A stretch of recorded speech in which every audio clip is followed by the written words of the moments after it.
Hello everyone and welcome to a new video on my YouTube channel, Anton GF. My name is Anton Garcia Fernandez and I'm coming to you from the city of Jackson in the state of Tennessee in the United States of America. And today my intention is to talk about a Spanish film that I saw recently called El Reino in Spanish, and it has been translated as The Realm, but also as The Candidate. And I believe in the United States it has been publicized as The Candidate, so that's the way I'm going to be referring to it. It's a political thriller about political corruption in Spain, which is a topic that has been talked about quite a bit in the last few decades in Spain, as it has been in many other parts of the world, of course.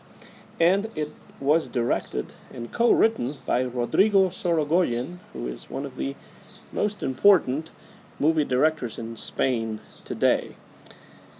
He's from Madrid, was born in 1981, and he has had quite a bit of experience on Spanish TV, directing episodes for different Spanish TV shows, and he has also directed a few movies before The Candidate, one called Stockholm, another one called Que Dios nos perdone, or May God Forgive Us, which has the same leading actor in Antonio de la Torre, who also appears as the protagonist in The Candidate. And The Candidate, as I just said, has been inspired by recent cases of political corruption in Spain, but Sorogoyen here is simply taking some elements from these real-life cases. He's not really referencing the cases per se, or he's not trying to dramatize any specific case. He's not trying to tell us about a political party on the left or on the right or anywhere in between, because what he is trying to make very clear, what he's trying to underscore here, is that corruption does not come from ideology. It comes from the idea of power. So what Sorogoyen is doing here in The Candidate is to explore political corruption from the perspective of the corrupt politician. And that is the character played by Antonio de la Torre, whose name in the movie is Manuel López Vidal. He is a politician that has been involved in corruption for a long time. He is fairly well known at a local level, but he is not one of the most important names within the party, and for that reason he will be used as a scapegoat when this corruption actually comes to the fore and hits the press. The movie thus becomes a kind of descent into hell for the character of López Vidal, and basically what he's trying to do from that point on is to avoid having to deal with the consequences of his corrupt behavior and criminal behavior. The movie is excellent in its timing. It's excellent in its narrative rhythm. It's over 2 hours long, but it really goes by very quickly, and the viewer is made to try and understand the character of López Vidal, who is a corrupt person, of course, but he is the corrupt person through whom we get to look at absolutely everything that is being told in the movie. His point of view is the point of view in the movie. So this brings about a moral dilemma. López Vidal is a corrupt politician, of course, but he's just one more pawn in the whole corrupt workings of the political party. Everything goes beyond him. He just participates in this plot, in this corruption, but he is not the originator of it, so to speak. Everyone within the party and outside of the party, in many cases, is involved in all of these corrupt activities. Other important names within the party, political institutions, social institutions, economic institutions, the mass media. So it is his perspective that we see. It is his perspective that is privileged, but it goes beyond the character of Lopez Vidal. The different actors, the cast in this movie does an outstanding job. Some really interesting Spanish actors of today, Josep María Pou, for example, Luis Zahera, Nacho Fresneda, Bárbara Lennie, but most of all Antonio de la Torre does a fantastic job. And he becomes really the cornerstone of this movie. He plays his character with conviction and in a really effective way. And of course, when the movie premiered in Spain back in 2018, it was critically acclaimed and earned several awards in 2019 at the Goya Awards ceremony, which is the kind of awards that would be the Spanish equivalent of the Oscars here in the United States. It was awarded 7 different statuettes back in 2019 at the Goya Awards. One thing that I love about this movie is the soundtrack, which was composed by the French composer Olivier Arson. He had already worked with Sorogoyen before, in the movie we mentioned before, Que Dios nos perdone, May God forgive us.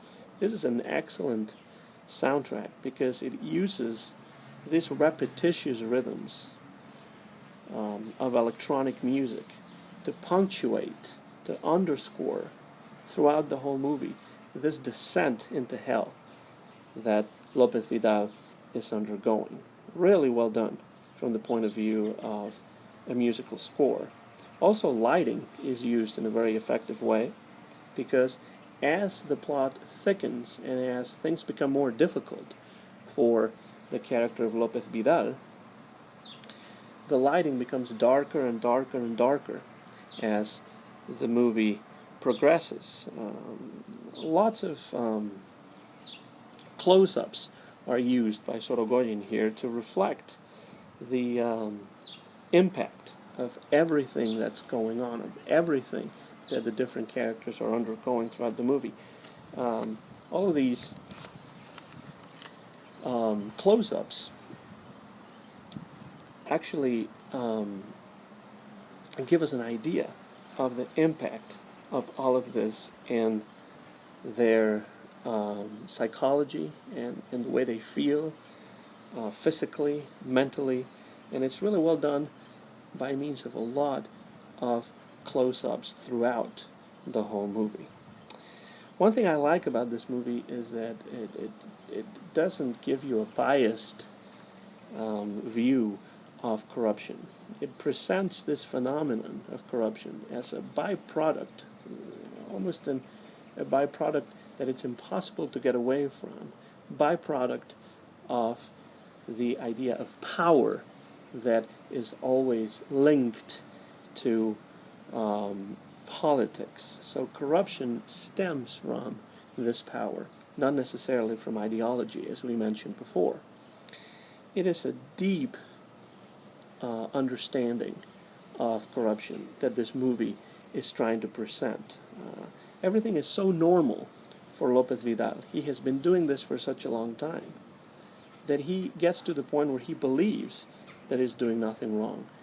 And he sets aside any sort of moral dilemma that could come up. And this is an idea, the idea of moral dilemma, that interests Sorogoyen quite a bit. And it's one of the reasons why I am attracted, I am drawn to the movies of Rodrigo Sorogoyen. Corruption is a part, an essential part of the organization of political parties, as it is seen in this movie. It is tolerated by the parties as long as there's some kind of scapegoat that will take all the blame. It's not going to be the powers that be within the party, the important people within the party that will deal with the consequences, but somebody else that's not as high up in within the party. And corruption is seen in this movie as an important part of all different kinds of institutions in our society.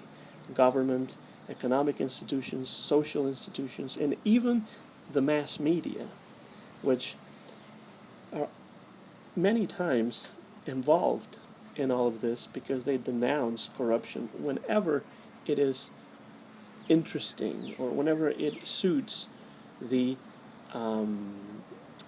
mass media corporation. But corruption will be silenced, will be hidden away, will not be presented to the audience in some other cases. And in this sense, corruption is used, or information in general is used within the mass media as a way to increase viewer ratings, as a way to sell newspapers, as a way to increase the audience of a radio station or a TV station or a website or something like that. In this sense, the character played by Bárbara Lennie, journalist, really active and really aggressive journalist, this character is very important. Information is seen by her and by the people that hire her and by the people that run these media empires. Information is pure spectacle. The star is the journalist, not the person that is being interviewed. Information is not as important in itself as the spectacle that it could create.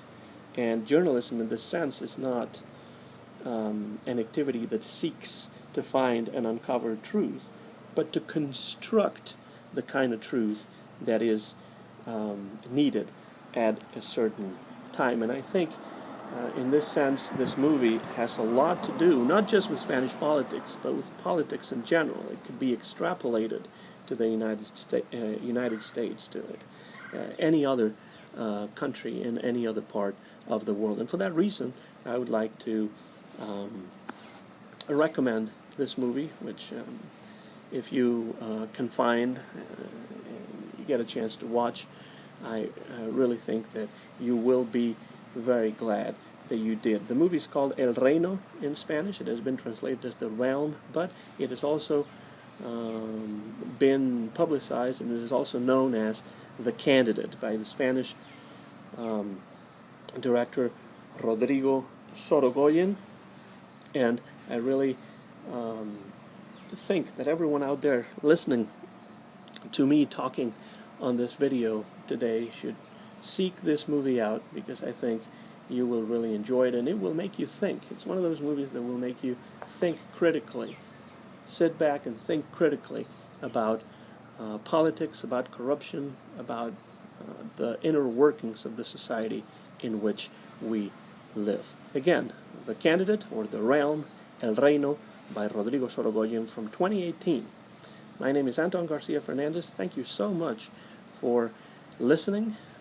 This video was recorded without any kind of cuts, live in Jackson, Tennessee, in the United States of America. Mine is the copyright of this recording, which was made at the tail end of the month of July, year 2020, here in the United States, and will be available on my YouTube channel, Anton GF, very soon. If you have seen the movie already and you have any sort of comment, make sure to leave the comment in the comments box right underneath this video. I always read those comments and try to answer in a timely manner. Thank you again for your attention. Thanks for listening, and so long, everybody.